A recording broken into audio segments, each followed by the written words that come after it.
नमस्ते, मेरे साथ प्रोफ़ेसर अभय दुबे अपनी साप्ताहिक बातचीत के लिए।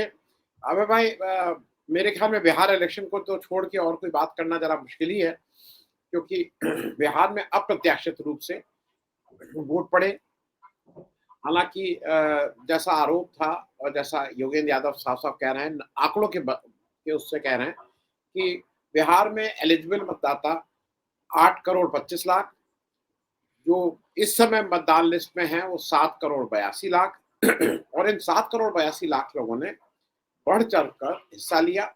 65% की वोटिंग, जो एक रिकॉर्ड है बिहार में, और इसका इंटरप्रिटेशन लोग अलग-अलग ढंग से अपने-अपने ढंग से कर रहे हैं। 2 ज़्यादा बड़े इश्यूज़ हैं, एक तो जो बीजेपी अब चोरी, वोट की लूट करने के बाद उसकी सीनाजोरी कर रही है, उसको थोड़ा बाद में, लेकिन पहले ये जो वोट बढ़े हैं, ये बहुत से लोगों का इंटरप्रिटेशन अलग-अलग है। ज़्यादातर लोग ये मानते हैं कि एंटी इनकम्बेंसी है, लोग सरकार, ये बदलाव की स्थिति होती है, पास्ट रिकॉर्ड ये कहते हैं कि बदलाव जब आता है तो वोट बढ़ते हैं। पहला बढ़े हुए वोट पे आपकी एक टिप्पणी, फिर हम लोग बात करेंगे ये जो वोट लूट के बाद किस तरह से उसको जस्टिफाई किया जाए। प्रोफ़ेसर साहब। देखिए, जब जिस दिन मतदान हो रहा था 6 तारीख को और जब ये खबर आ रही थी कि वोट प्रतिशत बढ़ रहा है और वो ऐतिहासिक होने जा रहा है, तभी मेरा माथा कुछ ठनका था। मैं इससे बहुत जोश में नहीं आया। मुझे नहीं लगा कि हम एक भागीदारी वाले लोकतंत्र में आए हुए ज़बरदस्त उछाल को देख रहे हैं। क्योंकि पूरे दिन से ये खबरें आ रही थीं कि जो वास्तविक मतदाता हैं, जिनका मतदान सूची में नाम भी है, मतदाता सूची में नाम भी है और जिनको बीएलओ ने डिजिटल पर्चियाँ भेजी गई हैं और डिजिटल पर्चियाँ भेजी हुई हैं। जब वो अपनी पर्चियों को लेकर बूथ पर आए, तो उ उनको वोट नहीं डालने दिया गया और ऐसी अनगिनत शिकायतें उस पूरे दिन चलती रहीं और बहुत सी शिकायतें मुझे बताई गईं, खुद सोशल मीडिया के ज़रिए मुझ तक पहुँची। तो मुझे ताज्जुब ये हुआ कि मतदान प्रतिशत इतना उछल रहा है और बहुत से लोगों को वोट नहीं डालने दिया जा रहा है, तो कौन लोग वोट डाल रहे हैं? कहीं न कहीं से तो वोट पड़ रहे हैं, उससे मतदान प्रतिशत बढ़ रहा है। अच्छा, फिर सौरभ भारद्वाज ने एक वीडियो पोस्ट किया, जिसने सब लोगों की आँखें खोल दी। और उससे मेरे मन में बहुत बेचैनियाँ पैदा हुईं, मेरे मित्र संदीप चौधरी के मन में बेचैनियाँ पैदा हुईं, हम लोगों ने एक बड़ा ज़बरदस्त कार्यक्रम भी किया उसके ऊपर। उन्होंने एक वीडियो पोस्ट किया जिसके अंदर हरियाणा से ट्रेनें चलाई जा रही हैं, स्पेशल ट्रेनें चलाई जा रही हैं। उसके अंदर बिहारी लोग भरे हुए हैं उन ट्रेनों में और हर बिहारी का टिकट जो है वो बीजेपी ने खरीदा है। उनके लिए खाने की व्यवस्था की जा रही है, उनके लिए पैसे की व्यवस्था की जा रही है। त्योहार का सीज़न खत्म हो चुका है, छठ वगैरह खत्म हो चुकी है। इसके बावजूद भी ये सारी प्रक्रिया चल रही है लगातार। ये छठ वाली स्पेशल ट्रेन नहीं है। और जब उन लोगों से इंटरव्यू लिया गया, पूछा गया कि भाई आप कैसे जा रहे हैं? आपके लिए पैसे की व्यवस्था किसने की? तो सब साफ तौर पे कह रहे हैं कि बीजेपी ने हमें दिए हैं पैसे, बीजेपी ने हमको भेजा है। अब आप सोचिए, देश हरियाणा से ही नहीं, देश के दूसरे हिस्सों से जहाँ-जहाँ बिहारी हैं, उन सबको ट्रेनों में भरकर बिहार ले जाया गया 6 तारीख को और उनसे वहाँ पे वोटिंग करवाई गई। जो वहाँ पे बिहार में रहने वाले जो मतदाता हैं, उन उन उनमें से बहुतों के वोट नहीं पड़ पाए, लेकिन बाहर से गए लोगों ने वोटिंग की। और तो और भारतीय जनता पार्टी के जो जाने-माने चेहरे हैं, सब लोग जिनको जानते हैं, उन लोगों ने खास तौर से दिल्ली के लोगों ने दिल्ली में भी वोटिंग की थी पिछले चुनाव में और वही सब बिहार में भी वोटिंग करते हुए देखे गए और गर्व के साथ में अपनी उँगली दिखाते हुए भी देखे गए। ऐसे बहुत से लोग हैं, नाम चाहे तो बहुत से नाम लिया सकते हैं, कल से उनके नाम लिए जा रहे हैं, लिस्ट बताई जा रही है पूरी। प्रोफ़ेसर साहब, एक चीज़ बोल दीजिए कि फरवरी में अभी 7-8 हाँ, महीना हाँ, पहले, वही, पिछला वही। चुनाव 4 साल पहले नहीं। नहीं, मैं अभी दिल्ली विधानसभा के चुनाव में इन लोगों ने वहाँ वोटिंग की थी और तब भी उन्होंने अपनी उँगली दिखाई थी और बिहार में भी उँगली दिखाई। अच्छा, अब उनकी तरफ से तर्क ये दिया जा रहा है कि भई हमने तो वहाँ से अपना वोट हटवा के यहाँ करवा लिया है वोट। इस तर्क की इसकी जाँच की जाएगी तो बहुत सारी बातें फर्जी निकलेंगी। लेकिन बहरहाल, अगर हम उनके इस तर्क पे विश्वास भी कर लें, तो फिर तो ये परंपरा बनती है कि मैं हर साल 2-3 जगह वोट दे सकता हूँ। हर साल मैं ऑनलाइन कानूनी प्रक्रिया का पालन करते हुए चुनाव आयोग में एक फॉर्म भर दूं ऑनलाइन और ये मान के कि हमारा वोट वहां की बजाय वहां पहुंच गया और हम वहां जाके वोट कर दें। और मतदान मतदान अधिकारी वगैरह लिस्ट में हमारा नाम भी निकल आएगा, ये सब हो जाएगा। तो ये सब जो चल रहा है, इसका सीधा मतलब ये है कि किसी किस्म की कोई मर्यादा नहीं है, कोई लोकतांत्रिक मूल्य नहीं है, किसी किस्म का आत्म संयम नहीं है। सत्ता प्राप्त करने की, उस सत्ता को कायम रखने की जो बलबलाती महत्वाकांक्षा है, उसने भारतीय जनता पार्टी और एनडीए को बिल्कुल पागल कर दिया है। मतलब उनको इस मुकाम पर पहुंचा दिया है कि उनको लगता है कि सत्ता प्राप्त कर लो, उसी से हमारा नाम इतिहास में दर्ज होता रहेगा। जब मतदान प्रतिशत बढ़ा तो कैसी कैसी बातें की ज्ञानेश कुमार ने, अपनी आत्मश्लाघा, अपने मुंह मियां मिट्ठू बनने के लिए उन्होंने किस किस तरह के वक्तव्य दिए, हम सब लोग उनको जानते हैं। और इसके पीछे धारणा यह है, कोई कुछ भी कहता रहे, कोई कुछ भी आपत्तियां करता रहे, कोई कुछ भी आलोचना करता रहे, चुनाव हो जाएगा, 14 तारीख को हमारे पक्ष में परिणाम आ जाएगा, वही चीज इतिहास में दर्ज होगी। उसके साथ में ज्ञानेश कुमार जी का वक्तव्य इतिहास में दर्ज हो जाएगा, उसकी हम लोगों ने जो आलोचना वगैरह की उसको लोग भूल जाएंगे, वो धीरे धीरे करके लोगों की स्मृति से तिरोहित हो जाएगा। ये पूरा का पूरा नजारा है। तो जो बिहार में बढ़ा हुआ मतदान प्रतिशत है, हम लोगों को उससे बिल्कुल खुश नहीं होना चाहिए। चुनाव प्रक्रिया पे हमारे जो संदेह हैं, उन संदेहों को उससे बल मिलता है। अब उस मतदान प्रतिशत में एक और पहलू है उसका, कि उसमें बताया ही जा रहा है कि पुरुषों के मतदान के मुकाबले महिलाओं ने करीब 7% या उससे ज्यादा मतदान किया है। इससे उनको लग रहा है, बीजेपी वालों को, कि ये सब नीतीश कुमार के प्रताप के कारण, राजनीतिक प्रताप के कारण हुआ है। और ये प्रताप अब भारतीय जनता पार्टी को समझ में भी आ गया है नीतीश कुमार का। इसलिए दूसरे चरण के लिए नीतीश कुमार के कटआउट लगाना उन्होंने शुरू कर दिए हैं। खुद नरेंद्र मोदी नीतीश कुमार की महिमा का गुणगान मंच से करते हुए सुनाई पड़ रहे हैं, जबकि पहले तो वो कुछ कह नहीं रहे थे, ऐसे केवल औपचारिक रूप से जिक्र करते थे। और उसके बाद में कहा ही जाता था इनके नेतृत्व में चुनाव हो रहा है, मुख्यमंत्री कौन बनेगा ये बाद में विधायक तय करेंगे। ऐसा लगता है कि भाजपा वालों को लगा है कि पहले दौर में एनडीए के घटक दलों में नीतीश कुमार ने बहुत अच्छा प्रदर्शन किया है, ऐसा भाजपा को एहसास हो गया है, जिसकी वजह से भाजपा ने एक पलटी मारी है एनडीए की भीतरी राजनीति में, और वो अब दूसरे चरण के लिए नीतीश कुमार के ऊपर फोकस कर। इसका एक दूसरी वजह और भी हो सकती है, बीजेपी और चिराग पासवान वगैरह को ये लग रहा होगा, पहले चरण में लगता है कि नीतीश कुमार के वोट उनकी तरफ ट्रांसफर नहीं हुए ठीक से। चूंकि उनकी तरफ ट्रांसफर नहीं हुए ठीक से, इसलिए उन्हें लग रहा है अगले चरण में भी ठीक से ट्रांसफर अगर नहीं हुए तो कबाड़ा हो जाएगा पूरी तरीके से। इसलिए नीतीश कुमार को थोड़ा सा एक मृदु स्पर्श दिया जाए, उनकी तारीफें की जाएं और उनको भरोसा ताकि मिले, ताकि नहीं वो बने रहेंगे। तो ये इस प्रकार की एक एनडीए की भीतरी राजनीति भी इसके अंदर शामिल है। इसके ऊपर हमें निगाह रखनी चाहिए कि ये किस तरह से आगे बढ़ती है। मैं प्रो साहब एक लार्जर क्वेश्चन इसलिए कर लूं क्योंकि वो भी एक बड़ी चीज है। देखिए, मुझे ऐसा लगता है कि धीरे धीरे एक मतलब 11 साल कह लीजिए या 100 साल कह लीजिए, एक स्थिति तो बना दी है कि अब बुलडोजर वाला जो न्याय है उसको लोग धीरे धीरे एक्सेप्ट कर लिए हैं कि हाँ ठीक है, बुलडोजर चल जाना चाहिए, इसमें कोई हल्ला नहीं मचता है। उसी तरह से एनकाउंटर वाला जो न्याय है उसको भी लोगों ने एक्सेप्ट कर लिया, और ये सब बिल्कुल इस देश के संविधान, लोकतंत्र, किसी भी न्यायिक प्रक्रिया के अलग से ये है। अब इनकाउंटर भी रोज होता है, रोज खबर आती है वहां 4 मारे गए, वो इनकाउंटर हुआ, ये फलाना हुआ, वो जीप पलटी, उसको भी समाज ने एक्सेप्ट कर लिया।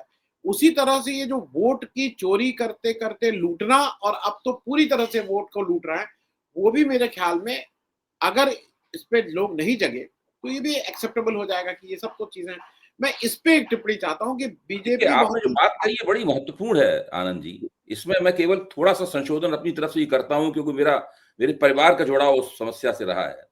जो फर्जी एनकाउंटर है, इसको एनकाउंटर को बोलते हैं, मुठभेड़ बोलते हैं, ये 60 के दशक से ही स्थापित है पूरी तरीके से, ये नया बात नहीं है। मेरे पिताजी ने, एक बैताल सिंह नाम का एक डकैत हुआ करता था, मैं बहुत छोटा था, 8वें 9वें में पढ़ता, तब की बात बता रहा हूँ। तो बैताल सिंह नामक डकैत को पुलिस वालों ने बताया कि उनके डीएसपी साहब के नेतृत्व में एनकाउंटर हुआ है, और बैताल सिंह अपने 2 साथियों के साथ खेत में मारा गया है। यादव था वो, बैताल सिंह यादव। तो पत्रकारों को भर के पुलिस वाले जीप में ले गए वहां पर, हमारे पिताजी भी वहां पर गए उसमें। उन्होंने वहां देखा, उनको साफ लगा कि तो फर्जी एनकाउंटर है। तो उन्होंने कहा कि नहीं, ये एनकाउंटर आपने नहीं किया है, आपने इसको पकड़ के मारा है, और साथ में इसके नाबालिग भतीजे को भी मार दिया है, क्योंकि ये खेत में उसको खाना देने के लिए आया था, खेत में छिपा हुआ था, वो खाना देने के लिए आया, पुलिस ने उसको वहीं मुखबिरी के दम पे पकड़ लिया और दोनों को गोली मार दी। तो इस पे मेरे पिता को बहुत लंबा संघर्ष करना पड़ा, थोड़े दिन के लिए उन्हें जेल भी जाना पड़ा, जिला प्रशासन ने उनको जेल में भेज दिया था, वो माने नहीं, वो लगातार संघर्ष करते रहे, बोले ये फर्जी एनकाउंटर है, डकैत को भी फर्जी एनकाउंटर करके मारने का आपको अधिकार नहीं है। बेताल सिंह अपराधी था, इसका मतलब ये नहीं है कि उसको आप एक बता दें कि हमने बहादुरी के साथ लड़ते हुए मारा और झूठ बोले। तो ये बहुत पुरानी समस्या है और मेरे पिता का किसी ने साथ नहीं दिया, पत्रकारों ने भी साथ नहीं दिया और जनता ने भी साथ नहीं दिया। वो अकेले लड़ते रहे उसके ऊपर, वो जिद्दी आदमी थे, जो एक तय कर लेते थे वो करते थे, वो अकेले लड़ते रहे उसके ऊपर। तो मैं कहना ये चाहता हूं कि ये एनकाउंटर वाली समस्या पहले से स्थापित है, ये दो समस्याएं नई हुई हैं स्थापित, दूसरी आपने जिक्र किया है। एक तो अब वोट की चोरी को मान लिया गया है कि वोट की चोरी तो होगी ही होगी, चुनाव जीत जाना चाहिए, किसी भी तरीके से जीते आप। और जो दूसरी वाली आपने बात बताई वो भी, ये दोनों बातें बिल्कुल नई बात हैं और ये एक पॉलिटिकल कॉमन सेंस का हिस्सा बनती जा रही हैं। और इसका हम लोग कैसे मुकाबला करेंगे, कैसे लड़ेंगे, ये हम लोगों को इसके तरीके नहीं पता है। क्योंकि वोट चोरी का जो पहला पैटर्न था उसको टीएन शेषन ने रोक दिया था। ऐसी बात नहीं, चीजों को रोका नहीं जा सकता है, वोट चोरी पहले भी होती थी जब कागज का मतपत्र होता था, तो उस पैटर्न को टीएन शेषन ने रोक दिया था और उस रोकथाम के चक्कर में ये चुनावी आचार संहिता निकल कर आई थी। इस वक्त आचार संहिता का खुला उल्लंघन हो रहा है। अब जिस दिन वोट पड़ रहे हैं उसी दिन दैनिक जागरण में पूरे पन्ने का विज्ञापन छप रहा है, इसमें साफ वोट मांगने की अपील की जा रही है। ऐसा भी नहीं है कि वो विज्ञापन जिस उन मतदाताओं के लिए हो जहां पे जो अभी जो वोट डालने नहीं गए हैं, सीधा 6 तारीख के मतदान के लिए वो विज्ञापन दिया जा रहा है, ये स्थिति है। तो जो आचार संहिता है, आचार संहिता अब शेषन द्वारा बनाई गई आचार संहिता का कोई मतलब नहीं रह गया है। अब दरअसल वो एक पूरी तरह फिक्शन है और उसको नए सिरे से कल्पित किया जाना चाहिए, नए सिरे से उसको बनाया जाना चाहिए। लेकिन ये कौन बनाएगा?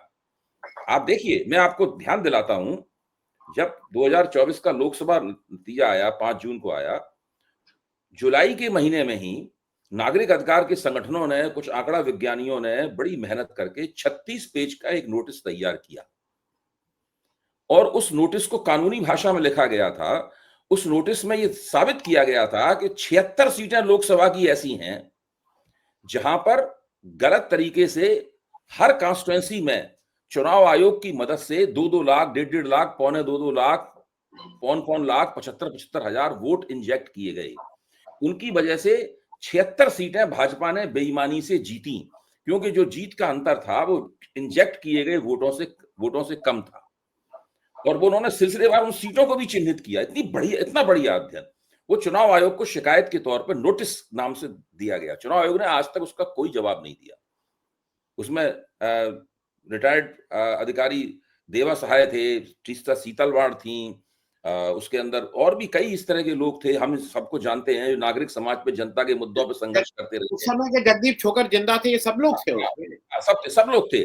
कोई, अब मैं तो मानता हूं कि वो एक ऐसा दस्तावेज है जिसकी कई भारतीय भाषाओं में अनुवाद करके सारे देश में उसका प्रचार किया जाना चाहिए। वो दस्तावेज बताता है कि भारतीय जनता पार्टी की जो इस 2024 के चुनाव में हैसियत 164 सीटें प्राप्त करने की थी केवल। मैं 240 सीटें उन्हें मिली, ये भी बेईमानी से मिली। मैं अबे भाई 2 चुनाव और की बात कर लूं, क्योंकि दोनों चुनाव महत्वपूर्ण हैं। एक चुनाव ये तो बिहार का हो गया, दूसरा चुनाव छात्र संघ का है। पूरे देश में छात्र संघ अब कहीं लागू नहीं है, छात्र संघ के चुनाव नहीं होते हैं, लेकिन दिल्ली यूनिवर्सिटी और जेएनयू प्रतिष्ठित यूनिवर्सिटी है। हाल के दिनों में हमने पढ़ा कि 600 से ज्यादा केसेस जेएनयू के छात्रों, टीचरों, उनके खिलाफ सरकार के द्वारा लगाए हुए हैं और उस पर कार्रवाई हो रही है। लेकिन जेएनयू में एक अप्रत्याशित जीत अभी हुई लेफ्ट फ्रंट की। और मैं जरा दर्शकों के लिए सिर्फ ये बता दूं, ये लेफ्ट फ्रंट के अलावा वहां दिखाया ये जा रहा है कि अखिल भारतीय विद्यार्थी परिषद बिल्कुल नेक टू नेक थी। नेक टू नेक नहीं थी, बहुत से फ्रंट थे। एनएसयूआई कांग्रेस अलग लड़ रही थी, आरजेडी अलग लड़ रही थी, लेफ्ट के कुछ फ्रंट्स अलग लड़ रहे थे, प्रोग्रेसिव अलायंस या क्या करके। तो वो जो बोर्ड का प्रतिनिधित्व बहुत दूर का था। लेकिन ये भी एक कहीं ना कहीं दिखाता है कि जो यंग जनरेशन है, और उसने कहा, जो अध्यक्षा है नई अदिति मिश्रा, उसने कहा हमारे अगेंस्ट वीसी, रेक्टर, फैकल्टी, पूरा यूनिवर्सिटी का तामझाम, इकोसिस्टम, ईडी, ये सब थे। लेकिन फिर भी छात्रों ने इनको ज्यादा। मैं इस पे जेएनयू छात्र संघ के चुनाव बिल्कुल, मैं देखा है मैंने वो, और जवाहरलाल नेहरू विश्वविद्यालय का चुनाव बहुत ही दिलचस्प था। हम लोग सब ध्यान से उसकी तरफ देख रहे थे। कम से कम 2 पद ऐसे थे, केवल 2 पद, बाकी नहीं, 2 पद थे। एक तो संयुक्त सचिव का पद और महासचिव का पद, जिनके ऊपर विद्यार्थी परिषद ने टक्कर दी। और आखिर तक स्कूल ऑफ सोशल साइंस, जहां पर वामपंथियों का काफी अच्छा दबदबा है स्कूल ऑफ सोशल साइंस में, जब वो खुले तब वामपंथी उसमें आगे निकले और वो चुनाव जीत गए। मैं कहना ये वामपंथियों की जीत हुई, और पूरा विश्वविद्यालय का जो बंदोबस्त था, विश्वविद्यालय की व्यवस्था थी, उनका जो अधिकारी तंत्र था, वो विद्यार्थी परिषद को जिताने में लगा हुआ था। ये भी एक हकीकत है। ये सब बातें सही है, लेकिन साथ में हमें ये भी देखना चाहिए कि एक जमाना, अभी बहुत दिन पुरानी बात नहीं है, केवल 10-1 साल पहले विद्यार्थी परिषद की जवाहरलाल नेहरू विश्वविद्यालय में कोई औकात नहीं थी। वो कोने में पड़े रहते थे, उनके ऊपर मक्खियां भिनकती रहती थी, और वो इतने संकोच में रहते थे कि वो कार्यक्रमों में आते जाते भी नहीं थे। एक तरह से अपने आप को छुपाए रहते थे लोगों से। वो विश्वविद्यालय, दिल्ली विश्वविद्यालय में उनकी नाहरी चलती थी, लेकिन जवाहरलाल नेहरू विश्वविद्यालय में उनका कुछ भी नहीं चलता था। इस बीच में उन्होंने सत्ता का फायदा उठाकर अपना आधार क्षेत्र विस्तृत किया है, लेकिन उसमें सत्ता का फायदा ही केवल नहीं उसमें मुख्य बात है। कुछ ना कुछ छात्रों के बीच में उनकी परचेज बढ़ी है, उनकी पैठ बढ़ी है, उनके वोट पहले के मुकाबले बढ़े हैं। वो कम से कम एक शक्ति बन गए हैं जवाहरलाल नेहरू विश्वविद्यालय में, और टक्कर देने की स्थिति में आ गए हैं। मैं मानता हूं जेएनयू का जो पूरा ढांचा है, उसमें अभी भी वामपंथी काफी दिनों तक भाजपा को किनारे ही रखेंगे, एबीपी को, विद्यार्थी परिषद को किनारे ही रखेंगे। लेकिन जो जो जो जिसे कहते हैं नहीं, जो रुझान जो पलट गया है, वो पलटा हुआ रुझान भी जेएनयू के इस नतीजे में देखा जा सकता है। और एक चुनाव ऐसा है कि जो अपने यहाँ तो नहीं हुआ, लेकिन पूरे विश्व पे उसकी नजर थी। चुनाव अगर वैसे कहिए तो बहुत छोटा चुनाव था। न्यूयॉर्क के मेयर का चुनाव, मतलब न्यूयॉर्क स्टेट का भी नहीं था। न्यूयॉर्क का मेयर, अमेरिका में 50 स्टेट, उस 50 हर स्टेट में कई अलग अलग सिटीज, हर सिटीज के अपने अपने मेयर। उसमें जोरान ममदानी जो थे वो मेयर पद का इलेक्शन लड़ रहे थे। लेकिन मैं एक अहमियत बता दूं न्यूयॉर्क की। न्यूयॉर्क का जो टोटल जीडीपी है वो 2.8 ट्रिलियन है, दुनिया के 8वें देश के बराबर है। मतलब ये जो भारत है, ये सब, भारत, जर्मनी, जापान, यूके, ये सब 3-3.5 के आसपास घूमते हैं। वो 2.8 है, तो वित्तीय दृष्टि से बहुत इंपॉर्टेंट है। दूसरी उसकी इंपॉर्टेंस इसलिए बढ़ गई थी कि वहां डायरेक्ट ट्रंप आ गए थे, इन्वॉल्व हो गए थे, और उन्होंने ये कहा था कि उसको हराने में जुट गए थे। जोरान ममदानी का एक चीज और बता दूं, उसके बाद आपकी टिप्पणी लूं। वहां पे जो मुसलमान टोटल हैं उस न्यूयॉर्क स्टेट में, वो केवल 2% है, और वो चुनौती दे रहे थे कैपिटलिज्म को, वो चुनौती दे रहे थे पैलेस्टीन में जिस तरह से इजराइल नरसंहार कर रहा है उसको, और खुले मन से कर रहे थे। वो कोई बीच का रास्ता नहीं कर रहे थे। और वहां पे जूस जो वित्तीय संस्थाओं को कंट्रोल करते हैं, उनकी पॉपुलेशन 7-8% मानी जाती। मैं इन सारे उसको करके ममदानी की जीत क्या इंडिकेट करती, मतलब इस पे कई देखिए, जोरान ममदानी का जीतना मेरे लिए व्यक्तिगत रूप से भी प्रसन्नता का विषय है। बौद्धिक रूप से और राजनीतिक रूप से तो है ही। मैं उनके पिता महमूद ममदानी को जानता हूं। जब उन्होंने गुड मुस्लिम बैड मुस्लिम किताब लिखी थी, तो वो सीएसडीएस में आए, फिर मेरे कमरे में भी आए, मेरी उनसे उस किताब के हिंदी अनुवाद के बारे में चर्चा भी हुई। मैं मीरा नायर, जो कि फिल्म मेकर है मशहूर, उनको भी जानता हूँ। क्रिसमस के दिन 25 दिसंबर को प्रोफेसर आशीष नंदी के घर पर, जिन्हें हम प्रेम से आशीष दा कहते हैं, हम सब लोग मिलते हैं। और उसमें ये सब लोग आते हैं। उसमें महमूद अगर हिंदुस्तान में हुए तो जरूर आते हैं, मीरा अगर हुई तो वो जरूर आती हैं, और भी बड़े बड़े विद्वान आते हैं आशीष दा से मिलने के लिए क्रिसमस के दिन। हम लोग भी, मैं और मेरी पत्नी दोनों जाते हैं वहां पर। वहां भी मीरा नायर के साथ में और महमूद के साथ में हम लोगों की मुलाकातें होती रही हैं। तो ये तो व्यक्तिगत बात रही। लेकिन जोरान ममदानी का चुनाव एक बहुत बेहतरीन रणनीतिक तरीके से कैसे एक उम्दा किस्म की चुनावी मुहिम चलाई जाती है, इसका भी एक नमूना है। मतलब उन्होंने एक इस तरह की मुहिम चलाई कि ट्रंप ने अपने घोड़े खोल दिए, अगर इसको हम चलताऊ भाषा में कहें, लेकिन वो उनका कुछ नहीं कर पाए, और वो थोड़े बहुत नहीं जीते, बहुत अच्छी तरीके से जीते। इससे ट्रंप के लोकतांत्रिक ढलान पर फिसलने की शुरुआत भी माना जाता है इसे। अब धीरे-धीरे करके वो फेज़ आ रहा है ट्रम्प के शासनकाल का, जब उनकी लोकप्रियता गिरेगी और वो जगह-जगह चुनाव हारेंगे और डेमोक्रेट्स आगे बढ़ेंगे, रिपब्लिकन पीछे हटेंगे। ये पूरा चरण अमेरिकी राजनीति में आ गया है। और और जैसे-जैसे ये चीज़ और आगे बढ़ेगी, ये जो डेमोक्रेट्स का इंजन और आगे बढ़ेगा, वैसे-वैसे ज़ोरान ममदानी के इस चुनाव का महत्व और ज़्यादा बढ़ता जाएगा।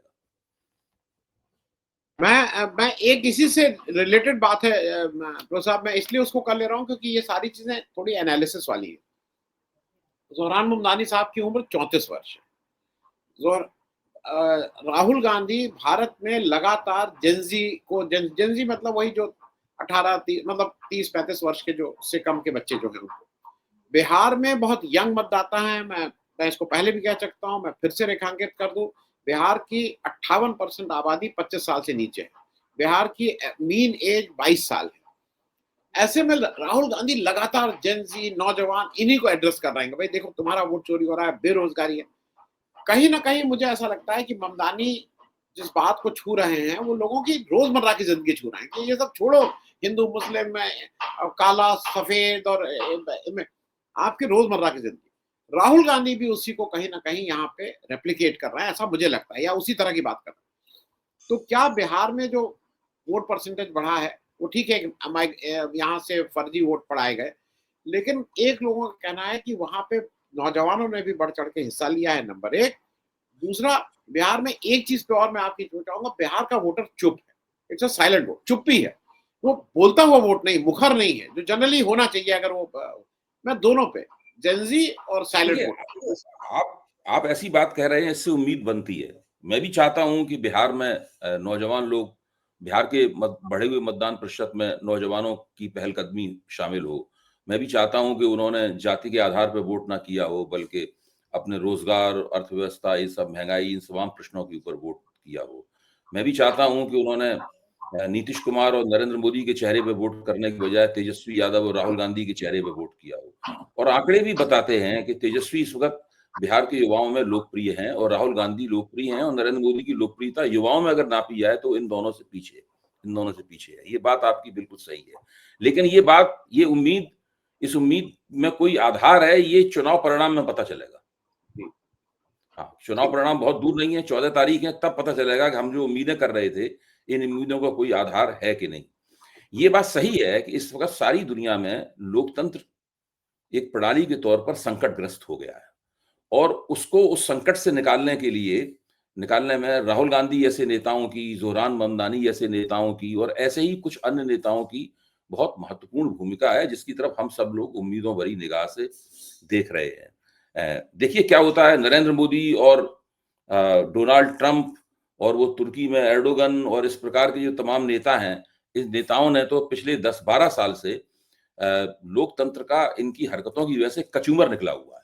वास्तव में मतलब हालत ये है कि किसी भी किस्म की लोकतंत्र को इन लोगों ने सिर्फ चुनाव जीतने तक सीमित कर दिया है, और उसी का ये संचित परिणाम है जो इस वक़्त हिंदुस्तान में हो रहा है। खुलेआम वोट चोरी हो रही है। चुनाव आयोग को भी उसमें शामिल कर लिया गया है, उसके साथ भी साठगांठ कर ली गई है, और निर्लज्जता की हालत है। और जिस वक़्त देखिए, अभी जिस मैंने नोटिस का ज़िक्र किया था 36 पेज का, उस वक़्त चुनाव आयुक्त कौन थे? चुनाव आयुक्त थे राजीव कुमार। नंबर 2 के चुनाव आयुक्त थे ज्ञानेश कुमार। नंबर 3 के चुनाव आयुक्त थे एस.एस. संधू।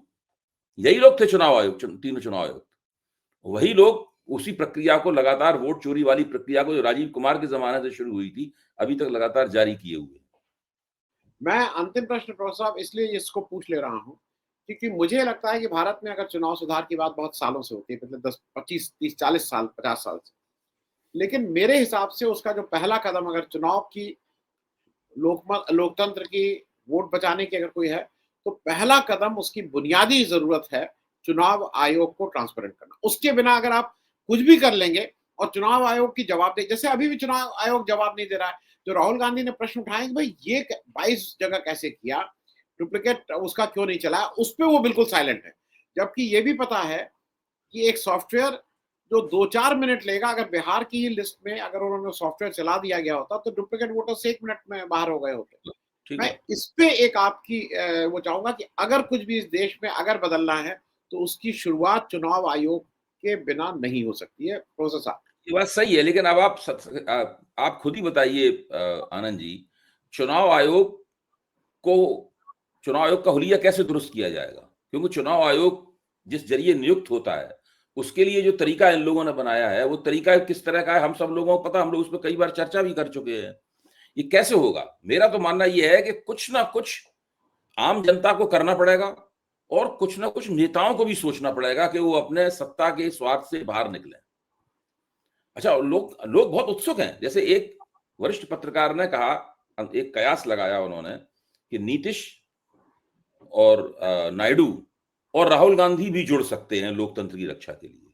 ये बिल्कुल एक कयास है, मतलब एक ऐसा कयास है जो एक दूर की कौड़ी है। इसकी कोई संभावना अभी दिखाई नहीं पड़ रही कहीं।